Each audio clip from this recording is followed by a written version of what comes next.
მოგესალმებით ეთერშია სტასოტივის საინფორმაციო გამოშვება დღის მთავარ სიახლეებს მარია მელიავა გაგაცნობთ. საქართველოს პრემიერ-მინისტრი ირაკლი კობახიძე ევროპის საბჭოს ადამიანის უფლებათა კომისარ მაიკლ ოფლაერტის შეხვდა. ამის შესახებ ინფორმაცია საქართველოს მთავრობის ადმინისტრაცია ავრცელებს. პრესამსახურის მიერ გავრცელებული ინფორმაციის თანახმად შეხვედრისას საუბარი შეეხო საქართველოსა და ევროპის საბჭოს შორის არსებულ მჭიდრო თანამშრომლობას და 2024-2026 წლების ადამიანის უფლებების სამოქმედო გეგმის განხორციელების პროცესს. მხარეებმა ასევე ისაუბრეს საქართველოს ოკუპირებულ ტერიტორიებზე ადამიანის უფლებების კუთხით არსებულ რთულ ჰუმანიტარულ მდგომარეობაზე და საქართველოს მთავრობის სამშვიდობო ინიციატივებზე, რომლებიც მიმართულია ნდობის აღდგენისკენ. შეხვედრას საქართველოს საგარეო საქმეთა მინისტრი მაკა ბოჭორიშვილი და მთავრობის ადმინისტრაციის უფროსი ლევან ჟორჟოლიანი დაესწრნენ.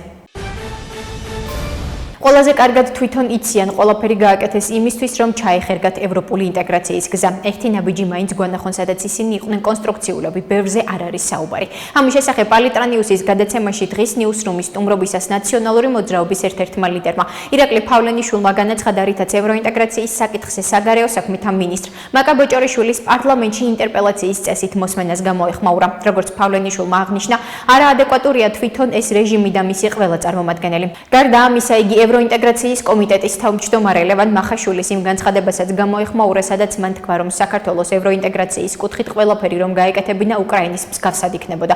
ფავლენიშვილის შეფასებით ეს პოლიტიკური სატირის ჟანრია. პეტერ მადიარმა ძალიან პოზიტიურად და აქტიურად დაიწყო. მკვეთრად ჩანს, რომ მისი პოლიტიკა არსებითად განსხვავებულია ორბანის პოლიტიკისგან. ორბანი ტროას ცხენის ფუნქციას ასრულებდა და ევროკავშირის გეოპოლიტიკურ როლს მკვეთრად ამცირებდა. ამის შესახებ პალიტრანიუსის გადაცემაში დღის ნიუსრუმის სტუმრობისას ინიციატივა ჯერ საქართველოს წევრმა გიორგი ტუმასიანმა განაცხადა. მისი შეფასებით მადიარის განცხადებები ადასტურებს, რომ როდესაც ხელისუფლებაში ოპოზიცია აღმოჩნდება სახელმწიფოებრივად აზროვნებს. ასევე განცხადებები გააკეთა, რომ რუსეთთან ნორმალური ურთიერთობების შენარჩუნება უნდა და არა გაფუჭება. ეს ბუნებრივია და ვფიქრობ, ეს გარემოა საქართველოში. ნებისმიერი პასუხისმგებლიანი ხელისუფლება ეცდება ყველაფერი გააკეთოს, რომ დამატებით ესკალაციას ან ურთიერთობის კიდევ უფრო გაფუჭებას ქვეყანა არიდოს, განაცხადა გიორგი ტუმასიანმა. ამასთან მან ისაუბრა ევროკავშირისა და უნგრეთის ურთიერთობებზე და აღნიშნა, რომ ის, რომ მადიარი პროევროპელია და არ არის ანტიევროკავშირის პოლიტიკური ფიგურა, საკმარისია იმის საფიქრალად, რომ უმრავლეს საკითხს მოაგვარებს.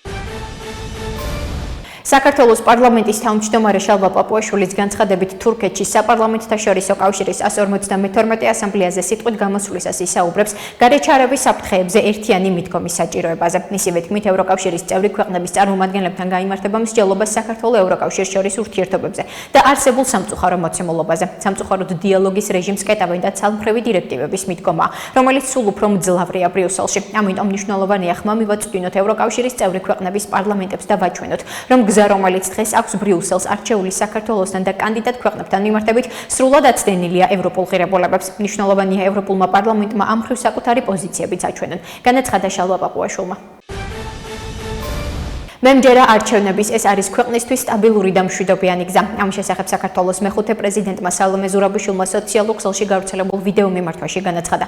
მისი თქმით, არჩევნების გზით ხელისუფლების შეცვლა საქართველოს თავის რელსებზე დააბრუნებს. მემჯერა არჩევნების მე ამ ქვეყნისთვის მინდა, რომ არჩევნებით მოხდეს ქართული ოცნების წასვლა და ახალი ხელისუფლების მოსვლა, იმიტომ, რომ ეს არის ქვეყნისთვის სტაბილური და მშვიდობიანი გზა, რომელიც ხელს არ შეუშლის განვითარებას. პირიქით, ძალიან სწრაფად დაგვაბრუნებს ჩვენს რელსებზე. სხვაგვარად ჩვენ გზას გავუხსნით არეულობას.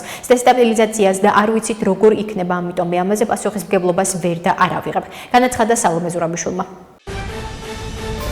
საქართველოს გენერალური პროკურორი გიორგი გვარაკიძე თბილისში ოფიციალური ვიზიტით მყოფ ევროპის საბჭოს ადამიანის უფლებათა კომისარ მაიკლ ოფლაერს შეხვდა. ამის შესახებ ინფორმაციას პროკურატურა ავრცელებს. უწყების თანახმად გენერალურ პროკურატურაში გამართულ ორმხრივ შეხვედრას გენერალური პროკურორის პირველი მოადგილე ზურაბ ბელთაძე, მოადგილე ამირან გულუაშვილი, საქართველოს პროკურატურის საერთაშორისო ურთიერთობების დეპარტამენტის უფროსი გიორგი მიქავა, ადამიანის უფლებათა დაცვის დეპარტამენტის უფროსი სალომე შენგელია, ადამიანის უფლებათა კომისრის აპარატის დირექტორის მოადგილე კლაუდია ლამი და მრჩეველი რომელ ლეტემერი ესწრებოდნენ. მხარეებმა სამომავლო თანამშრომლობის საკითხებზე ისაუბრეს და თანამშრომლობის გაღრმავების შესახებ მზაობა გამოთქვეს. ასევე ადამიანის უფლებების დაცვის კუთხით საქართველოში არსებული ვითარება განიხილეს. ნათქვამია პროკურატურის პრეს-რელიზში. საქართველოს საგარეო საქმეთა მინისტრმა მაკა ბოჭორიშვილმა შეხვედრა გამართა ევროპის საბჭოს ადამიანის უფლებათა კომისარ მაიკლ ოფლაერტთან, რომელიც ვიზიტით იმყოფება საქართველოში. ამის შესახებ ინფორმაციას საგარეო უწყება ავრცელებს. როგორც გავრცელებულ ინფორმაციაში ანათქვამის შეხვედრაზე მხარეებმა განიხილეს თანამშრომლობის აქტუალური საკითხები, ასევე ქვეყანაში მიმდინარე პროცესები და ადამიანის უფლებების დაცვის კუთხით გადადგმული ნაბიჯები. მინისტრმა ყურადღება გაამახვილა რუსეთ-საქართველოს კონფლიქტის საერთაშორისო თანამეგობრობის, მათ შორის ევროპის საბჭოს დღის წესრიგში მაღალ დონეზე შენარჩუნების აუცილებლობაზე და ამ კონტექსტში ხაზი გაუსვა გენერალური მდივნის კონსოლიდირებული ანგარიშების მნიშვნელობას. ვიზიტის ფარგლებში ადამიანის უფლებათა კომისარი ეწვია საოკუპაციო ხაზთან მდებარე სოფელ ოძისის და მოინახულა სოფელ წეროვნის დევნილთა დასახლება. ნათქვამია ინფორმაციაში. საქართველოს მთავრობის ადმინისტრაციის უფროსი ლევან ჟორჟოლიანი ვაიმარის სამკუთხედის ქვეყნების საგარეო საქმეთა სამინისტროების დელეგაციას შეხვდა. კერძოდ, საქართველოს მთავრობის ადმინისტრაციის ინფორმაციით ლევან ჟორჟოლიანი ვაიმარის სამკუთხედის ქვეყნების დელეგაციის წევრებს, გერმანიის საგარეო საქმეთა ფედერალური სამინისტროს, აღმოსავლეთ ევროპის, კავკასიისა და ცენტრალური აზიის პოლიტიკური დეპარტამენტის დირექტორ ნიკლას ვაგნერს, საფრანგეთის ევროპისა და საგარეო საქმეთა სამინისტროს კონტინენტური ევროპის დეპარტამენტის დირექტორ ბრիս როკფეის და პოლონეთის საგარეო საქმეთა სამინისტროს აღმოსავლეთ სამეზობლო პოლიტიკისა და გაფართოების დეპარტამენტის დირექტორის მოადგილე მაიკლ გიერკონს შეხვდა. მხარეებმა საქართველოს ევროკავშირის ურთიერთობები მიმოიხილეს. ხაზი გაესვა კონსტრუქციული დიალოგის მნიშვნელობას. როგორც შეხვედრისას აღინიშნა, საქართველოს კვლავაც ადასტურებს მზაობას ევროკავშირის ინსტიტუტებთან დიალოგისა და წევრ სახელმწიფოებთან ურთიერთპატივისცემაზე დაფუძნებული თანამშრომლობისთვის. პროკურატურამ განსაკუთრებით დიდი ოდენობით ნარკოტიკული საშუალების უკანონო შეძენა, შენახვის და რეალიზაციის ხელშეწყობის ფაქტზე ერთ პირს ბრალდება წარუდგინა. პროკურატურის ინფორმაციით, საქართველოს შინაგან საქმეთა სამინისტროს მიერ ჩატარებული გამოძიებით დადგინდა, რომ ბრალდებული სოციალური ქსელების საშუალებით დაუკავშირდა გამოძიებით დაუდგენელ პირს და საქართველოს ტერიტორიაზე განსაკუთრებით დიდი ოდენობით ნარკოტიკული საშუალების რეალიზაციაში ხელშეწყობას დაჰყურდა. დაკავებულს ბრალდება საქართველოს სისხლის სამართლის კოდექსის 260 მუხლის მესამე ნაწილის აქვე პუნქტით და 260 კვარტა მუხლის მეექვსე ნაწილის აქვე პუნქტით წარედგინა, რაც სასჯელის სახით 20 წლამდე ან უვადო თავისუფლების აღკვეთას ითვალისწინებს. პროკურატურის შუამდგომლობის საფუძველზე ბრალდებულს ახвоტის ღონისძიების სახით პატიმრობა შეეფარდა. აღნიშნულია ინფორმაციაში. ახლა კი გაგაცნობთ უცხოეთის სიახლეებს. კიდევ ერთმა ღამემ დაამტკიცა, რომ რუსეთი არ იმსახურებს გლობალური პოლიტიკის შემსუბუქებას ან სანქციების მოხსნას. რუსეთი ომზე დებს ფსონს და პასუხი ზუსტად ასეთი უნდა იყოს. უნდა დავიცვათ სიცოცხლე ყველა არსებული საშუალებით და ასევე უნდა განვახორციელოთ ზეწოლა მშვიდობისთვის სრული ძალით. ასე ეხმაურება უკრაინის პრეზიდენტი ვოლოდიმირ ზელენსკი რუსეთის მიერ უკრაინაზე განხორციელებულ მასშტაბურ თავდასხმას. მადლობელი ვარ მსოფლიოში ყველა იმ ადამიანის, ვინც ამ გზით ჩვენთან ერთად მუშაობს და ვინც დროულად და ყოვლის მომცველად ეხმარება უკრაინას. სრულად აცნობიერებს, რომ მხარდაჭერის ყოველი ნამდვილად მნიშვნელოვანია სიცოცხლის გადასარჩენად. მადლობას ვუხდი გერმანიას, ნორვეგიას და იტალიას, რომლებთანაც უკვე მივაღწიეთ ახალ შეთანხმებებს ჩვენი საჰაერო თავდაცვის მხარდაჭერის შესახებ. ჩვენ ვმუშაობთ ნიდერლანდებთან დამატებით მარკებთან დაკავშირებით, აცხადებს ზელენსკი. მისი ინფორმაციით, რუსეთის თავდასხმის შედეგად არიან დაღუპულები ოდესაში, კიევსა და დნიპროში. ამასთან დაშავებულია 100 ადამიანი.